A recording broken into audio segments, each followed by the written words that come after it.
Луковиците се растенија кои што ни ја претскажуваат, односно ги викаат во народот како предвесници на пролета. Ова утро ќе ве информираме за тоа кои се луковици, кои се предвесници на пролета, како се одгледуваат најправилно и како ве одржуваат во живот во овие зимски периоди, бидејќи верувајте имаат и преубав мирис некои од нив, а и секако преубави бои. Ова утро разговараме со Емилија Геневски, која што е стравствен одгледувач и љубител на растенија и слободно можам да кажам во својата приватна колекција има над 200 растенија. Еми, добро утро. Добро утро. Ова утро зборуваме за луковиците. Ние имаме неколку примероци овде пред нас. Меѓутоа, за почеток би сакала да те прашам, кои се растенија спаѓаат под луковици? Под луковици спаѓаат растенија кои што се во вид на кромичча. Еве може камерата тука да покаже. Значи сите се како лукче или како кромичча, значи нема корени. Корените после одат надолу и затоа се викаат луковици поради формата на кромиччето од кој што искача цветот. Први предвесници на пролета знаеме дека се кокичињата, тие веќе поминаа, јас мислам дека се радувам се уште како мало дете кога ќе ги откриам, обично од 3 до 5 јануари искачаат. Други предвесници на пролета зборувам сега за покрај овие овде зборам за сега за дворовите. Прво ќе зборам за дворовите, па после ќе зборуваме за собните, да. Значи првите предвесници се знаеме зумбули, веќе се искочени малце, пошто не е многу ладна зимата. Значи крокуси има, нарциси, лалињата се малце покасно. Така. Добро, ние овде имаме 4 примероци, меѓутоа сега ќе зборуваме за сите овие. Ајде да зборуваме малку сега за оние во дворовите, значи на надворешни услови што растат. Кои се, како се одржуваат, како се одгледуваат и кој дел во кој време од годината хибернираат?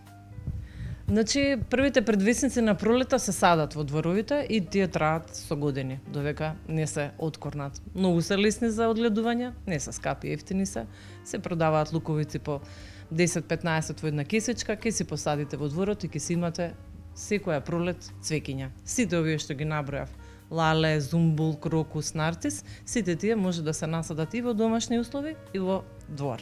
И во сакси надвор, зборам за балконите. Значи, ајде нив ќе ги сврстам како дворски балконските, за да може да направиме разлика помеѓу чувањето дома и чувањето надвор, пошто има мала разлика. Инаку хибернираат од кога ќе прецветаат, ќе се исуши, треба да се остави да се исуши. Дали е тоа во летниот период? Во април, во мај месец веќе се скоро сите се суви и порано. Значи кокичињата траат не повеќе од 1 месец. Нив не може дома да ги одгледуваме, другите сите може да се одгледуваат само кокичето надвор, затоа што бара поладна атмосфера и температура. Ќе се исуши целото стебло, ќе се исуши, да го оставиме да се исуши, само да не го сечеме и ќе остане луковицата. Луковицата може или да се извади, или да се остави во саксиичката. Останува да спие, тоа се вика хибернирање, до октомври месец, кога ќе почнеме полека да ја полеваме. Веќе за 3 месеци, значи кога ќе дојде времето, атмосферски многу добро се знаат растенијата, кога е зима, кога е лето и пролет. Значи тоа е убавината на природата. Сами почнуваат да си се развиваат, значи пак од нула. Нема колку траа, значи имаме некои растенија што ни траат по 30-40 години, значи нема рок на траење на луковиците, само се шират, преубави се за мене. Значи верувајте дека и ова што го имам дома, што и си го одгледувам и си го купувам, значи посебно задоволство и посебна атмосфера. На оние гледачи кои што не се многу навлезени во оваа проблематика, да објасниме што значи да хибернираат. Тоа значи дека не треба да се полева, буквално не треба да се чепка ништо, така? Да. Природата како така. Буквално спијат растенијата, зборам за предвесниците, има и други растенија што спијат, не се само овие, значи и после сами се будат. Ето така народски кажано, тоа е хибернирање, спиење и после сами се будат. И кога ќе се разбудат, тогаш треба веќе нега, грижа. Треба малце да се поливаат, не треба никаква грижа, еднаш неделно вода им треба, не многу. Прихрана не, ништо. Значи се е природно и затоа се тие многу убави и лесни за одгледување. Сакам да прашам кај дојде период полека, еве месец март, да кажеме еве следниот месец, каде што ќе бидат веќе актуелни лалињата. Тие се едни од најубавите цвеќиња во тој период, така, вас еве ваш омилени покрај орхидејата. Ама сега ајде да кажеме малку за лалето, како тоа се одгледува? Ми спомнавте некое одгледување на цвеќиња во вода? Да, моето омилено одгледување, хидропоника или чување на растенија во вода, па и првите предвесници. Значи, ако не сте сигурни дека може да ги насадите, може луковиците да пробате ете како експеримент, пошто јас експериментирам и многу сум среќна кога сето тоа ќе биде како што треба.